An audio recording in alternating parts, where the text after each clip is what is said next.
Welcome to Crawlspace. I'm Tim here today with Lance. Lance, how are you today? Doing pretty well today, Tim. We're coming off of a night last night where we raised some money for our nonprofit, Private Investigations for the Missing, and in just about an hour and 20 minutes, we raised over $1,000. So I just want to start off right from the jump here with a big thank you to everybody who donated. You can still donate because we want to hit that $5,000 mark by February 3rd, which is National Missing Person Day. And you can go to investigationsforthemissing.org where you can find a link to donate. But, Tim, I want to find the link to how you're doing today. I am doing great. This episode, though, Lance, is about the death of Amber Tuccaro.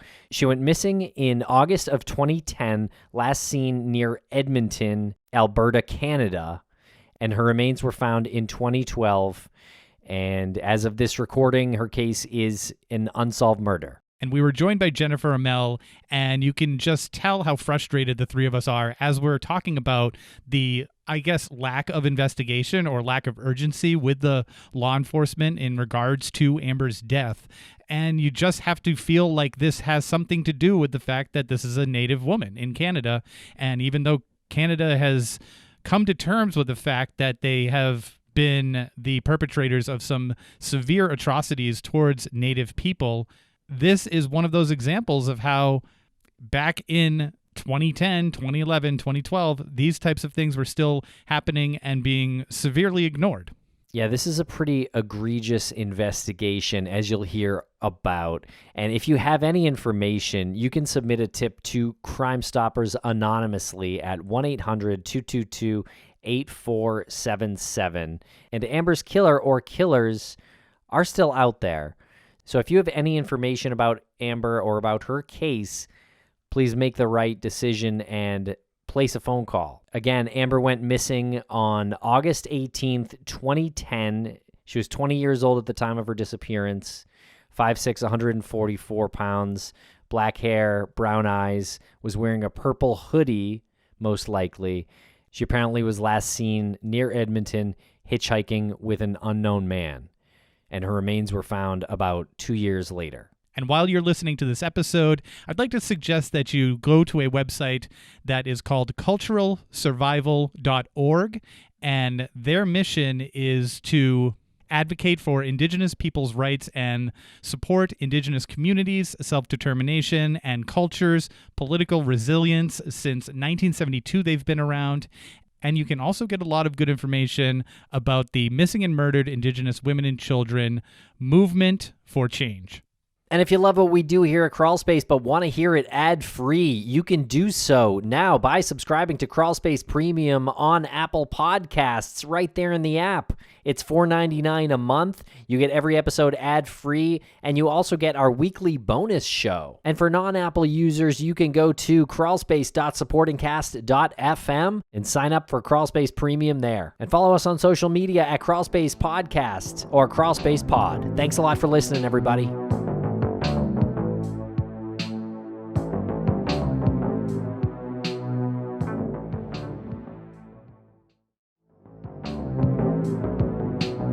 Jennifer Amell, welcome back to the podcast. How are you today? I'm doing very well. Thanks for having me. Great work, guys, on this case that came through recently from Maryann White. She did fantastic work on the research for this. And I love that we're covering more missing and murdered Indigenous women on this show. Ditto, same. Really, we're covering one from Canada today, but it doesn't matter where the territories lie. It doesn't matter where the borders are. It's all sort of a universal issue. So, yeah, I'm with you on that. And every one of these is tragic on so many levels. And I really appreciate the way Maryann can put these together in a narrative that is consumable, powerful, and thought-provoking, which is what we have here. Yeah, big shout out to Maryann. And Amber Alyssa Tuccaro was born on January 3rd, 1990. Amber is a Canadian First Nations person from Fort McMurray, Alberta, and she went missing on August 18th, 2010, was 20 years old at the time of her disappearance, stands 5'6", weighs about 145 pounds, black hair with blonde streaks, brown eyes, and she was last seen wearing a purple bench hoodie, and that was near Edmonton, hitchhiking with an unknown man. I feel connected to Amber. We have a similar birthday, and we're both Canadian. January 21st, 1990. Amber was adopted by Andrew and Maryann Tuccaro. She was a baby at the time, and she was welcomed into their family with 4 older brothers. They lived in Fort Chipewyan before later moving to Fort McMurray. And it's said that her brothers always looked after her growing up, and her mom constantly talked about dangerous people and being cautious.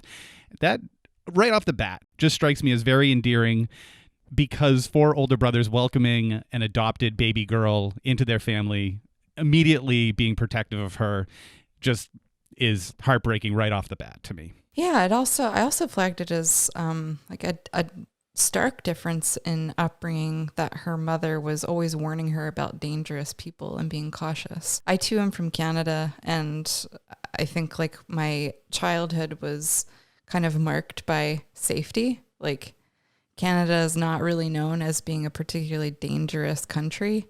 I'm from the eastern part of Canada in Quebec, and she's from the western part of Canada in Alberta. Growing up as a First Nations person in Canada, like this is a group that's disproportionately affected by crime, murder, domestic abuse. So I flag that as very different, just from the get-go here. Amber and her family are members of the Mikisew Cree First Nation. At the time she went missing in 2010, she was living in Fort McMurray, Alberta, with her mother and her 14-month-old son, Jacob. One source says that she was moving back and forth between her mom's house and a woman's shelter. And on August 17th, 2010, Amber left for Edmonton, which is the capital of Alberta, on a short vacation / spontaneous trip with her son and a female friend. One source says that Amber met this friend named Evangeline at a women's shelter. And Amber's mother had expressed concern over this spontaneous trip, but Amber assured her that everything would be fine and it was just for a couple of days. And Amber kept in contact with her mother throughout the day, sending many texts and updates as she always did. Amber and her friend booked a motel in nearby Nisku, as their plan was to stay in the Nisku Place motel outside the city in order to save money and then head on into the city later. And sources differ on why Amber left the hotel. Some say Amber went out to get food, while others say she was too excited to wait to go to the city, so she decided to go early. But no matter the motive, we do know that Amber left the hotel on the evening of August 18th, leaving her son in the care of Evangeline. That strikes me as kind of a risky move to take, leaving your young child with someone you don't know very well. I guess maybe I'm just assuming that they don't know her very well, but it doesn't seem like Amber and Evangeline knew each other for all that long. Yeah, that's true. I mean, they are on this trip together, and I understand if it was just, a short trip out to get some food or whatever. It's like, hey, can you watch my son for a couple minutes while I run out? But it doesn't make any sense that Amber would leave for an extended amount of time and leave her son in the care of someone she didn't know very well. Right. Somebody that she met at a homeless shelter, obviously started a friendship with. And like you said, Tim, this doesn't seem like it is a relationship or a friendship that dates back years and years, not something that is, a childhood friend, somebody that she met in a homeless shelter. And is there a holiday or anything around that time frame, like the 17th and 18th, 19th of August, that is maybe a Canadian holiday, or was this just truly a spontaneous trip into the city? There's no Canadian holiday that I know of. Amber was last seen accepting a ride with an unknown male, and Amber either received or made a phone call during this ride where the man driving was overheard in the background saying they were heading east to Edmonton, though police now believe he was actually driving south into Leduc County. Amber suddenly stopped all communication with her mother at this time, and it is unknown exactly what time this phone call took place. But it is said to be the last communication Amber had with any of her friends and family. And when she didn't return the next day, Amber's friend called her mother, who in turn called the Royal Canadian Mounted Police to report her missing. Jen, there have been some rumblings about a botched investigation. What do we know about this? Yeah, so Amber's mother claims that the police never took her daughter's case seriously. The police even told Amber's mother that she was probably out partying and would get in contact with her later. And her mother insists that Amber would never leave her baby. But the police told her that she had to at least wait 24 hours to file a missing persons report. But the police didn't interview Amber's mother or anyone involved in this case for 4 months, which is insane. I find it interesting that they alerted the RCMP before any kind of local police force, because the RCMP is like a federal, like the FBI, sort of. I was hoping to get some clarification on that. So the RCMP is the Royal Canadian Mounted Police, and you just said that they're more like the FBI, so they are called in when crimes might have been committed over certain borders? Potentially, or the RCMP will take over like very high profile cases and stuff, or like complex homicide situations. I don't know what would make them get involved or not get involved in a missing persons case, but regardless, it seems like nobody did anything for 4 months in Amber's disappearance. To make that clear, her mom called the RCMP, and we don't know what their level of involvement was. Mm-hmm. You're just saying it was interesting that that's where she turned. Yeah. Gotcha. So a little bit of context around here. It's been in the news a lot over the last, I want to say, like 10 years. It's been a huge like political platform for the left too in Canada. But for context, there is a human rights crisis in Canada where a disproportionately high percentage of missing and murdered women are Indigenous or First Nations. In Canada, Aboriginal women represent 3% of the country's population, but 10% of its murder victims.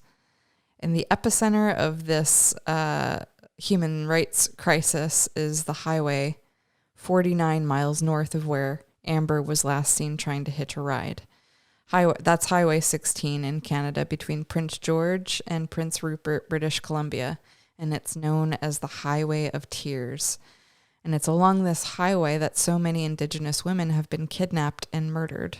What is it about this highway that makes it the epicenter of the Indigenous missing and murdered women crisis? Well, it's hard to really put your finger on, but I would say a lot of it stems from systemic issues, such as poverty, generational trauma, and domestic violence. A lot of First Nations women don't have access to vehicles, so hitchhiking is pretty common among them. It's a common way for Indigenous people in Alberta to travel to cities for medical care or to visit family members who are living in these big cities. And apparently more than half of murders of Aboriginal women in Canada are unsolved. And 2 long years passed with nothing being done to look for Amber. And on August 28th, 2012, police finally released a recording of a phone call from that day, from the day Amber went missing, where Amber can be heard saying, quote, "You better not be taking me anywhere I don't want to go," end quote. And Amber was on the phone with her brother, who was incarcerated at the time, and so the phone call was automatically recorded. And the call lasted 17 minutes, but only 61 seconds of the recording was released. And we're going to play a clip now.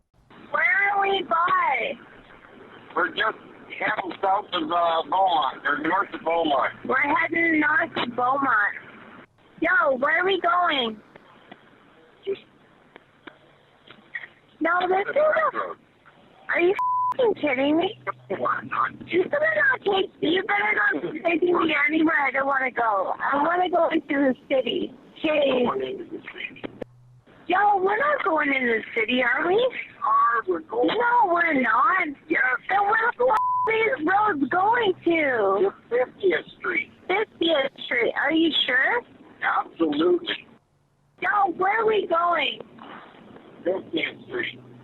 50th Street? 50th Street. East, right? East. Over now. Bravo. Bravo. But I wonder if Amber actually had that thought, like, hey, I'll call my brother because I know that phone call will be recorded. Interesting thought. I think that is a great thing to point out, because everyone's first question is, why would this phone call be made to her brother who's incarcerated?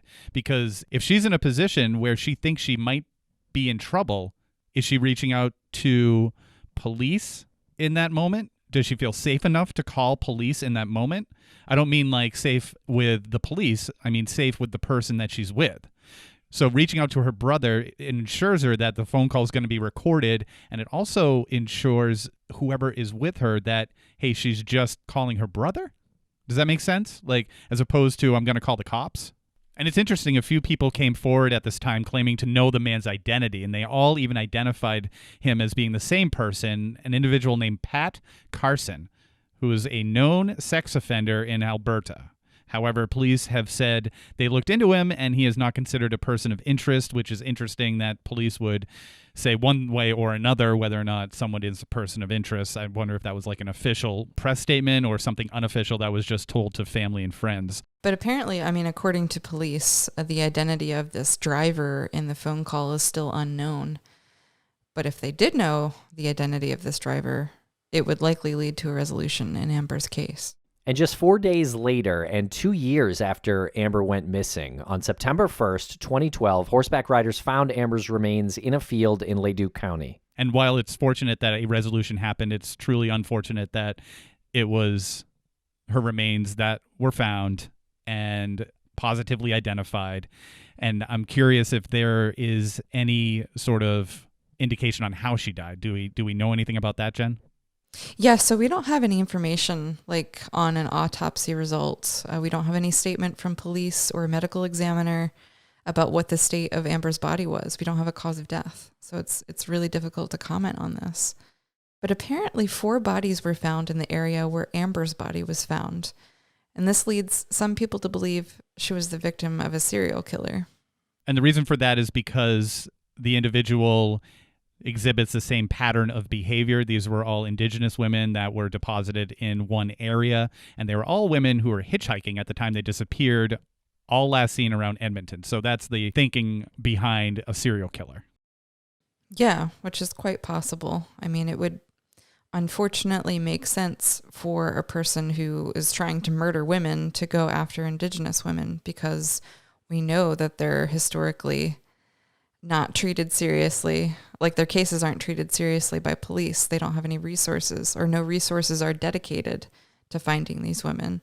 So they're vulnerable victims. And the 4 women are Edna Bernard, who went missing on September 22nd, 2002, Katie Sylvia Ballantyne, who went missing on April 28th, 2003, Dolores Brower, who went missing on May 15th, 2004, and Carrie Ottenbright, who went missing on May 9th, 2004.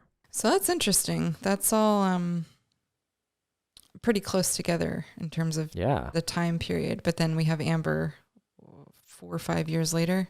Yeah, and a description of the vehicle that Amber was seen getting into has never been released.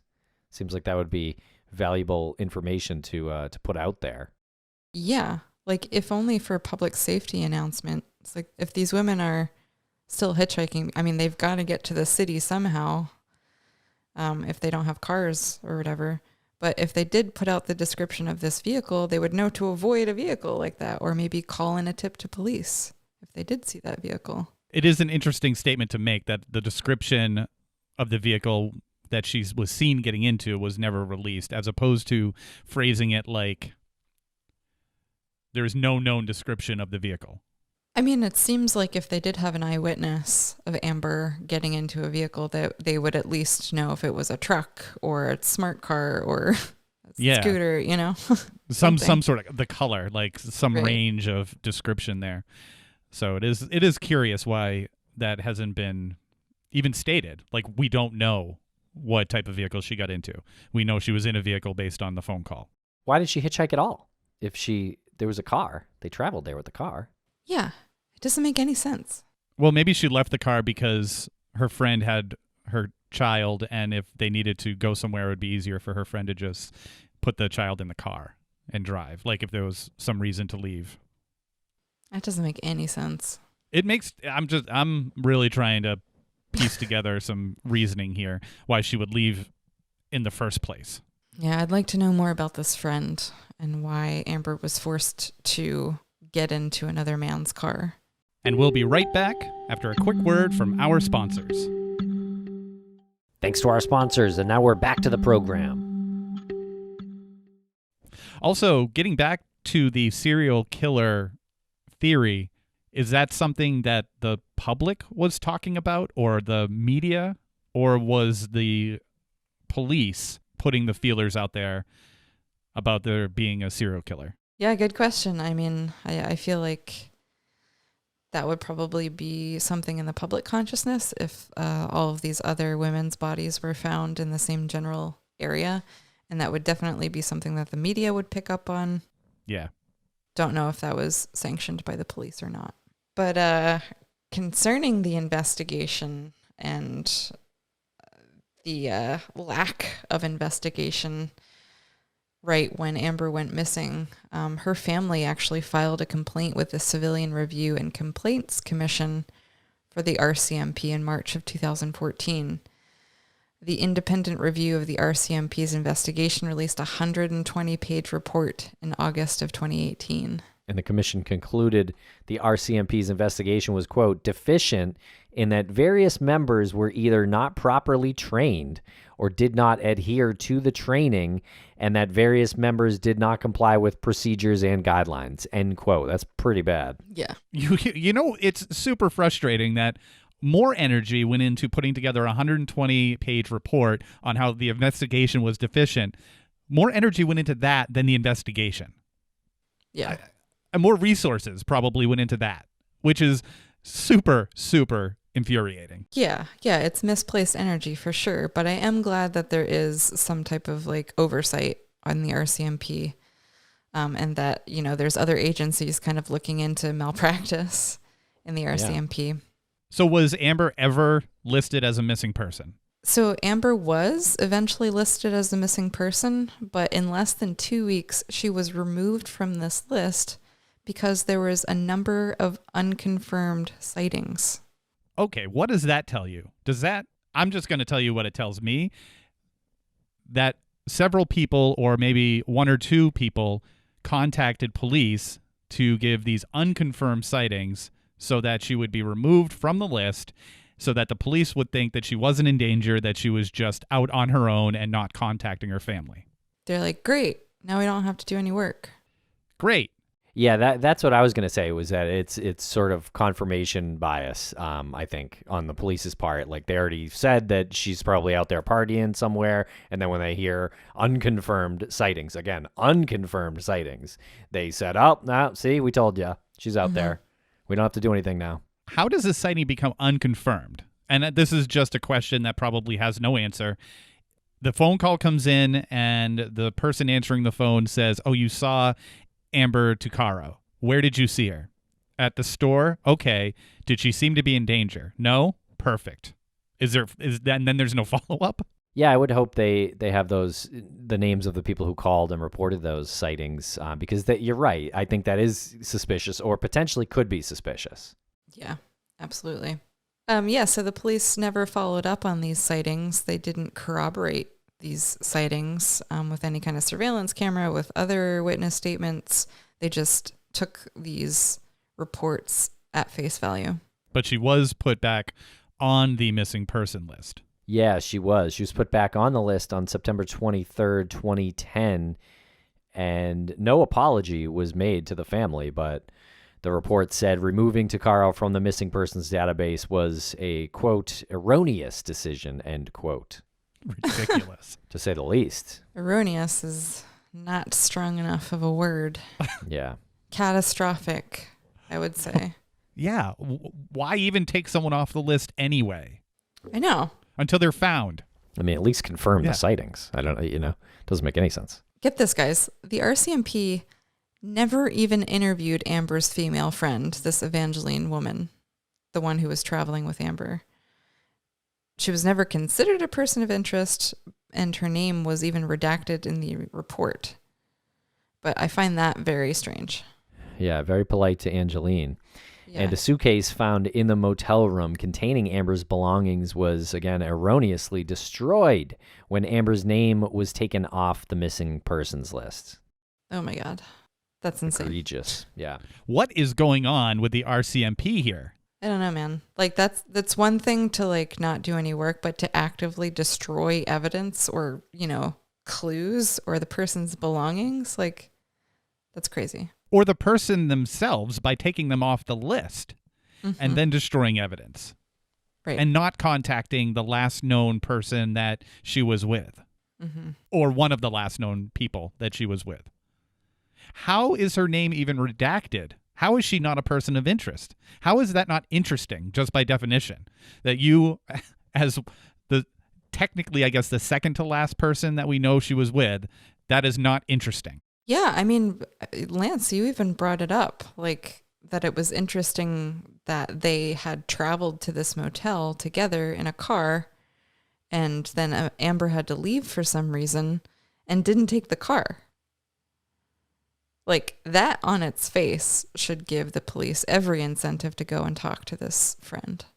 Right, because she either didn't let Amber take her car, which I'm guessing it was the friend Angeline's car, because I think we learned earlier that Amber didn't have a vehicle. Or there was some kind of fight or something, and she's like leaving, later leaving abruptly or something like that, Why would she leave her son? Yeah, that doesn't make any sense to me unless she was trying to get out of there quickly or something. I mean, well, that makes less sense actually. Right. I don't have any clue. She could be a little inebriated, I would say, as an observation from the phone call. Yeah, I mean, it's possible too. Not to promote the subscription show, but I can't wait to give some further theories on our subscription show about this. I'm holding back a little. So where are we at now with the family? How did they react to this erroneous investigation? Well, I mean, first of all, I can't even put myself in the place of Amber's family. I would be so lividly angry about how this was handled. But Amber's mother, Vivian, she's also known as Tootsie, she's become an activist. She's traveled to Ottawa in February of 2014 for the first ever roundtable into missing and murdered Indigenous women and girls, this MMIW movement. And coincidentally, it was also the 1-year anniversary of the death of her husband, Andrew. And she and dozens of families across Canada met with premiers, representatives from 6 national Aboriginal organizations, and 2 federal cabinet ministers. And there she expressed her support for a federal inquiry into the issue being lack of investigation and lack of interest in missing and murdered Indigenous women. Yeah, and she believes this could highlight the gaps that exist, especially in the area of reporting a missing person. And here's a quote from her. She says, "I guess being more caring and not just saying, oh, well, she will call anyway, she's probably just out partying. Like, have more respect and more compassion. Don't just treat her like she's nothing. I'm not just speaking for Amber, but for all the missing and murdered," end quote. That reminds me a lot of Pepita Redhair's mom, Anita, when she said that this is a human being, her daughter was a person, when will they hear our voices? This theme is universal. And Amber Brothers Paul participated in a national inquiry along with his wife, Judy. The two of them decided to take part in order to keep Amber's story alive, despite initially being told her case may not be included. And for 2 hours, he testified about the lackadaisical nature of the investigation into Amber's death and shared his belief that things may have turned out differently if the case had been handled properly. I think he's just stating obvious things at that moment, frustrated and stated obvious things. And he explained that various branches of different police detachments had been in control of the case throughout the course of the investigation, with no one regularly updating the family on its progress. And he also shared recommendations that he hoped would make a difference in solving cases involving missing and murdered Indigenous women, saying police should be banned from stereotyping victims, and those who do should be disciplined. He also suggested that families be allowed copies of any paperwork filed with the authorities, and that the RCMP's policy about waiting 24 hours before filing a missing persons report be abandoned. Brilliant. Again, he's stating obvious things, using this frustration to make his voice be heard at this moment. I mean, it makes no sense that you need to wait 24 hours before filing a missing persons report. I mean, it's just one of these antiquated pieces of red tape that just can go away and probably not affect a single thing. Like, what's going to happen after 3 hours? You're going to get an influx of people reporting a missing person? Like, is that what they're worried about? Oh no, more information. Yeah. No, you're right. I mean, you're right. The concern is more work. The concern is they put out a report, and then a few hours later, this, person returns from wherever they were, their friend's house, and they, you know what I mean? Yeah. That's what they're worried about. Yeah. But err on the side of caution, for God's sake, Exactly. because the downside of this is that somebody gets murdered. Or never found. Yeah. Yeah. Or never found. Yeah. It's insane. I love the suggestion to have police be banned from stereotyping and disciplined when they do so. Because if Amber was a white woman who was not Indigenous and went missing, and if a police officer was like, she's out partying, like, it would just be handled so much differently. Probably wouldn't even suggest that she's just out partying. Yeah. Yeah. I mean, you're totally right. And while, like, I'm sure the family and other families of missing and murdered Indigenous women were happy that this inquiry was happening, Paul, Amber's brother, shared his frustration on how disorganized this inquiry was. He's also noted how poor aftercare was for those who chose to speak at numerous hearings held across the country. And while he was offered on-site support and given information on how to apply for counseling once he got home, he says he was unprepared to determine his own aftercare needs. I mean, this is a whole other issue of, like, secondary victims of crimes, right? Like, Yeah.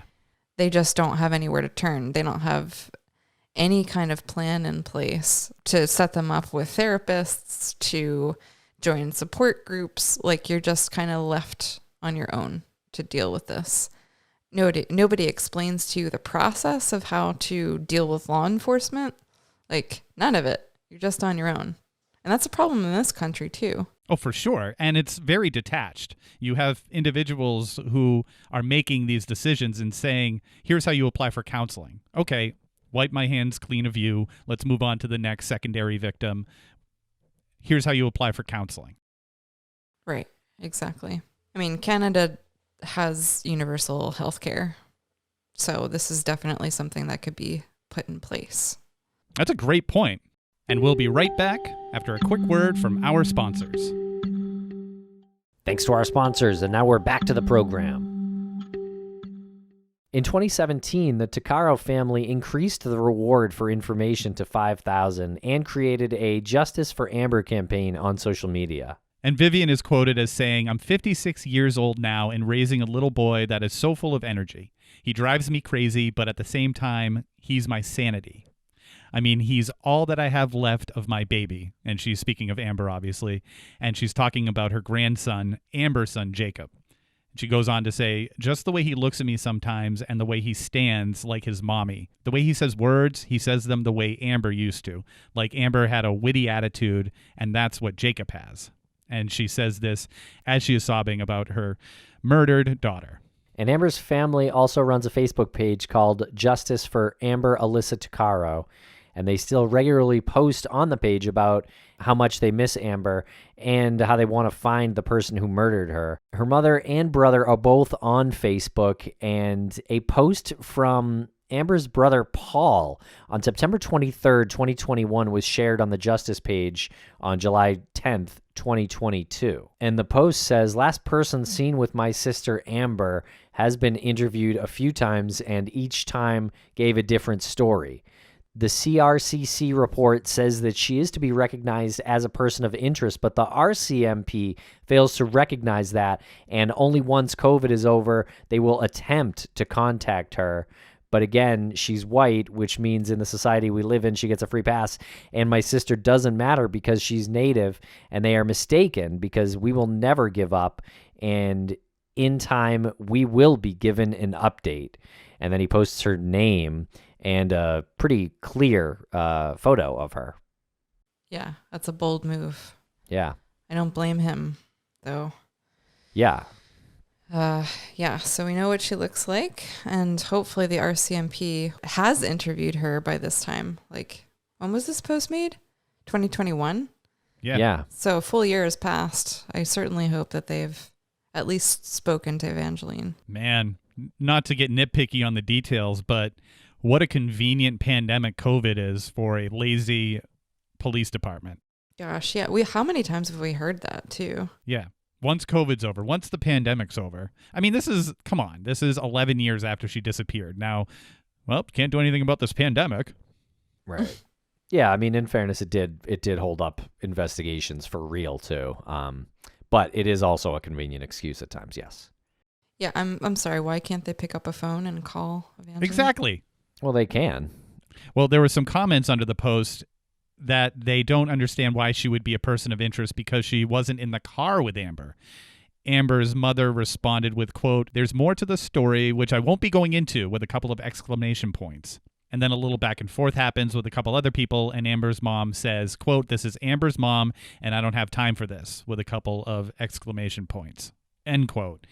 And then she goes on to say, quote, "Fuck with your opinions," with a mad face emoji. Back in September of 2019, Amber's family, filed paperwork to exhume Amber's remains for DNA testing, as they are unsure if the skull found is actually hers.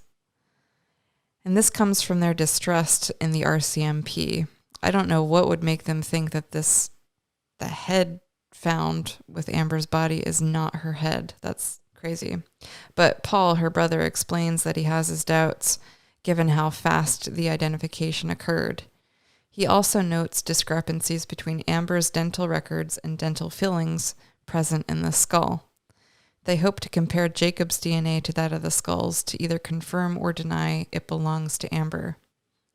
Jacob, Amber's son, is now a teenager. And on January 24th, 2020, the RCMP publicly stated that they had received a tip on Amber's homicide profile.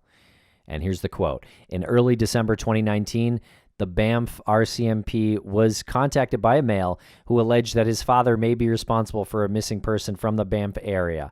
The male also stated that he believed that his father may be linked to numerous missing persons and homicide files in Alberta. On January 20th, 2020, the male advised the RCMP that he believed his father to also be involved in the disappearance and murder of Amber Tuccaro, end quote. Well, the RCMP did investigate that information, but determined it was unsubstantiated. They said the person who reported the tip has a history of fabricating tips, and some of the cases he said his father was responsible for had already been solved. So just to further convolute things. I mean, that's definitely a thing that happens, right? Like, Yeah. We were just talking about it, how that's kind of a phenomenon that we should dig into. So maybe we for can another probably do a episode. few episodes of cases that have had family members come forward to say my father was involved or my grandfather was involved, and it turns out that they are serial fabricated tippers. well, I don't know if that's true. Like, I don't know if like this is an outlier about a person who has fabricated tips before, but it certainly is a phenomenon that women have come forward suspecting their husbands, fathers, boyfriends of being serial killers or murderers in some respect. I think that hints at a larger problem of like domestic abuse and poor behavior from men, but we can definitely potentially get into that on our subscription show. And according to Vivian's personal Facebook page, Amber's brother, Billy Joe, recently ran for and was elected as chief of the Mikisew Cree First Nation. Good for That's him. incredible. Yeah, Yeah. good. And the Leduc detachment of the RCMP is currently asking those with any information regarding Amber's murder to contact them. They have shared her description in the hopes it would jog someone's memory. And at the time of her disappearance, she stood 5'6", weighed approximately 145 pounds. She had black hair with blonde streaks, and her eyes are brown. She is believed to have been wearing a purple bench hoodie. And those with information regarding the case can contact the Alberta RCMP at 780-412-5261 or the Leduc RCMP at 780-980-7267. Tips can also be called into Project KARE, spelled KARE, at 1-877-412-5273 or 780-509-3356. Or you can submit anonymously via Crime Stoppers at 1-800-222-8477. And if you are trying to call from this country in the United States, be sure to include the country code of 1.